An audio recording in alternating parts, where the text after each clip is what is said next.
এবার তোদের এই নতুন বন্ধুই তোদের জীবনের সবচেয়ে বড় অভিশাপ হয়ে আসবে ভোলা।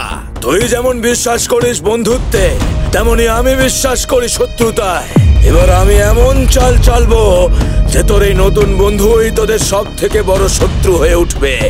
না, আবার চাল চালবেন আপনি, তারপর আবার সেই আপনি হারবেন কেন গুরুদেব? বারবার এই চাল চেলে সব ভেস্তে যেতে দেখেও আপনার ভালো লাগে আবার নতুন করে ভোলাদের পেছনে লাগতে? মরকট খক্কস, কতবার বলেছি তোকে আমার কথার মাঝে কথা বলবি না তুই। এবার তার শাস্তি ভোগ কর বেটা।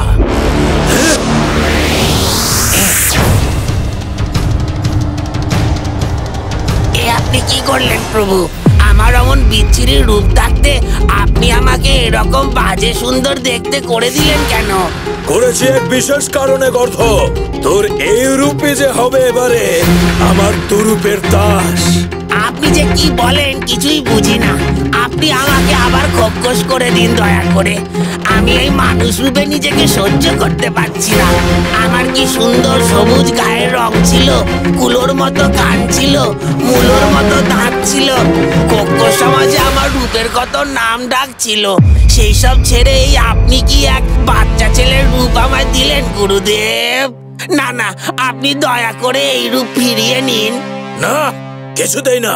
তোর এই রূপ যে এখন আর তোর রূপ নয় রে। আর তুইও এখন থেকে আর মামিক নোস, বরং তুই হলি ভোলার বন্ধু শিবু। এবার তোকে একটা বিশেষ কাজ করতে হবে। শিবু? সে আবার কে? কোথা থেকে এলো?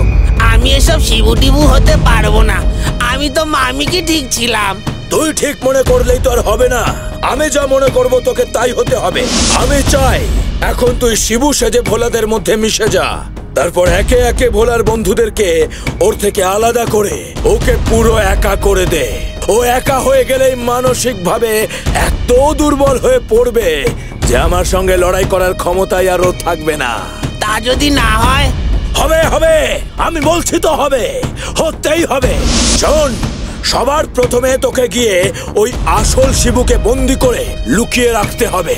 তারপর ভোলাদের সঙ্গে মিশে ওদের মধ্যে শিবু সেজে সবার কানে বিষ ঢালতে হবে। কাজ হয়ে গেলে তুই ফিরে আসবি এখানে, মনে থাকবে?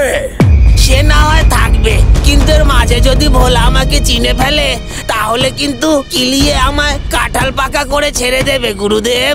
ভোলার মার খেয়ে খেয়ে আমার শরীরের হাড় মজ্জাগুলো পর্যন্ত বিষ ব্যথা। আর কিন্তু আমি ওই মার সহ্য করতে পারবো না। কিচ্ছু হবে না বলছি তো। শুধু তোকে যা বললাম তাই করবি। ওই বকুল আর নন্দীকে ভোলার কাছ থেকে আলাদা করে দিতে পারলেই তোর কাজ শেষ। যার কথা না বাড়িয়ে এক্ষুনি যা তুই কৈলাসপুরে। সাবাস ভোলা, আগামীকাল সকাল 9:30টায় সান বাংলায়।